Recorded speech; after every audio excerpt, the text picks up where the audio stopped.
setelah kita ngerti konsep tadi gitu ya, kenapa kita butuh nilai kedalaman, kenapa kita butuh referensi untuk nilai kedalaman, kita harus tahu nolnya di mana. Yang paling penting yang pertama adalah kebutuhan untuk navigasi. Navigasi ini kita harus tahu, kedalaman yang akurat. Kenapa? Karena kalau misalnya kedalamannya tidak akurat, ya berarti ya bisa aja pelayaran Anda tidak selamat lah, kira-kira gitu ya, paling jelek ya kandas gitu ya. Dan pelayaran ini, jangan dianggap cuma kayak misalnya cruise yang, senang-senang gitu ya, tapi shipping gitu misalnya, kalian, eee, nganter barang gitu ya, barang-barang kan sekarang pasti tetap kalau yang besar-besar itu nggak bisa pakai pesawat, karena pesawat kan punya batasan, masanya tuh berapa di pesawat. Tapi kalau di kapal kan bisa berapa banyak kotak-kotak, apa namanya, peti kemas itu, terus segala macam itu pasti tetap di kapal. Itulah kenapa kita perlu yang namanya safe under keel clearance gitu ya. Jadi, dia itu sebenarnya di bawah keel itu tuh bawah lambung kapalnya itu tuh perlu berapa. Ilustrasinya seperti ini. Jadi kalau misalnya kita punya, mmm, gini, jadi bawah kapal itu misalnya tadinya itu dia seperti ini, saya kasih garis putus-putus ya.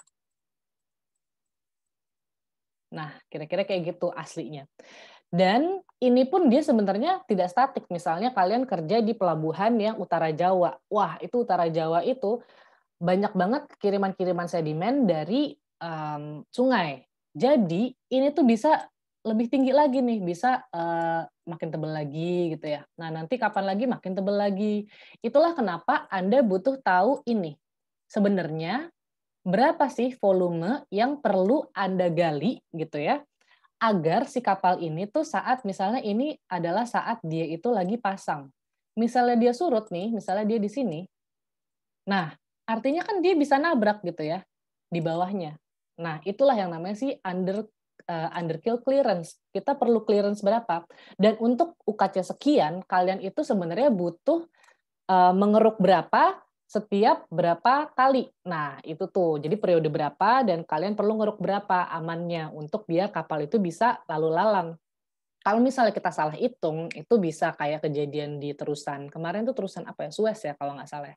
Suez atau Panama. Pokoknya salah satu terusan itu gara-gara satu kapal macet, semuanya macet. Dan yang di belakang mikir gitu kan, ini gue mendingan nunggu atau gue mundur muter, lebih lama mana yang kayak gitu-gitu, dan itu kerugiannya bisa, nggak tahu berjuta-juta-juta dolar kali, saya nggak bahkan nggak kebayang angkanya berapa, cuma gara-gara salah hitung under keel clearance, contohnya seperti itu.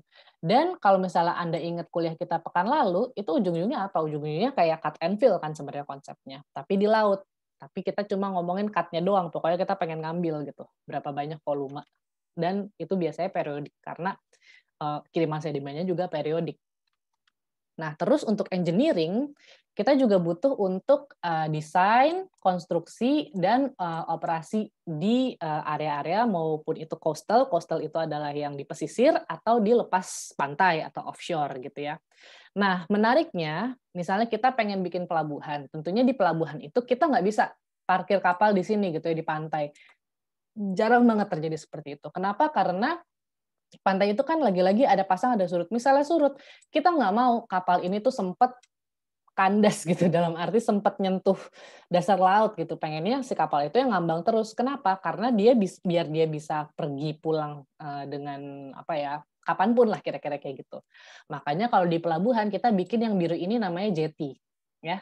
Jetty ini dia akan menjorok ke laut, itulah kenapa kalau kalian misalnya liburan ke Pulau Seribu, ke Bali atau apapun itu gitu ya, Anda mimpi-mimpi liburan lah sekarang gitu ya, entah, kapan bisa liburan lagi misalnya, itu pasti Anda harus jalan dulu sampai akhirnya Anda dijemput kapal di sini.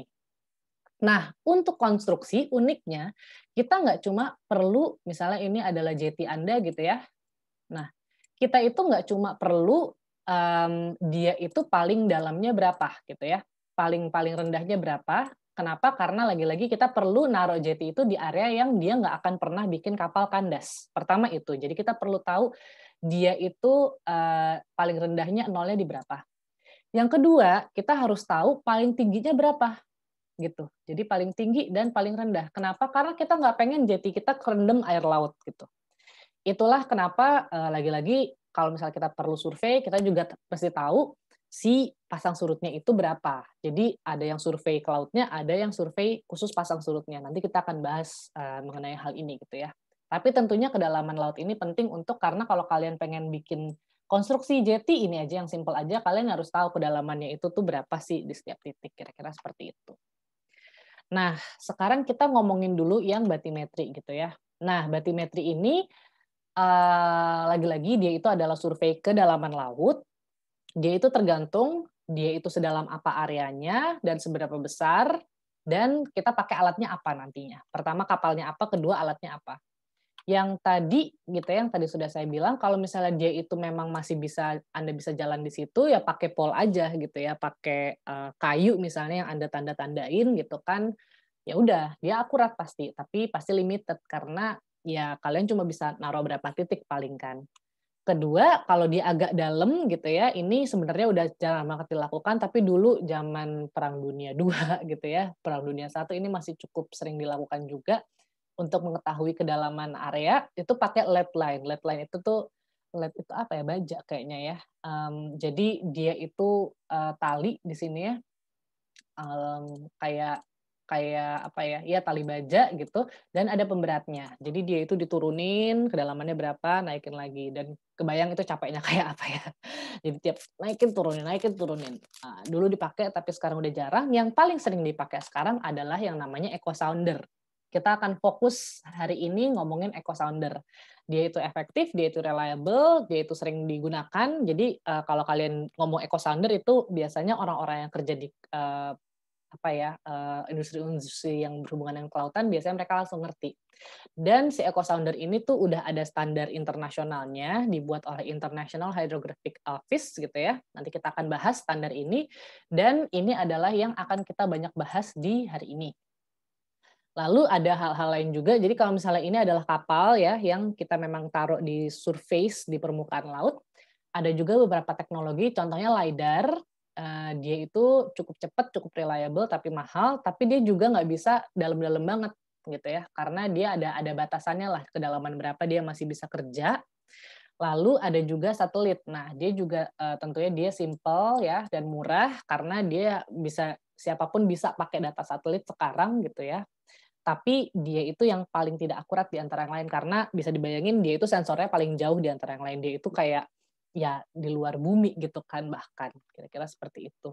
Dan untuk dua hal ini, standarnya sendiri masih di-develop oleh International Hydrographic Office gitu ya, dan masih bisa diberikan sebagai complementary method. Jadi bukan pengganti, tapi tetap komplementer, karena mereka punya batasan-batasan yang si echo sounder ini tuh nggak bisa kasih, kira-kira seperti itu.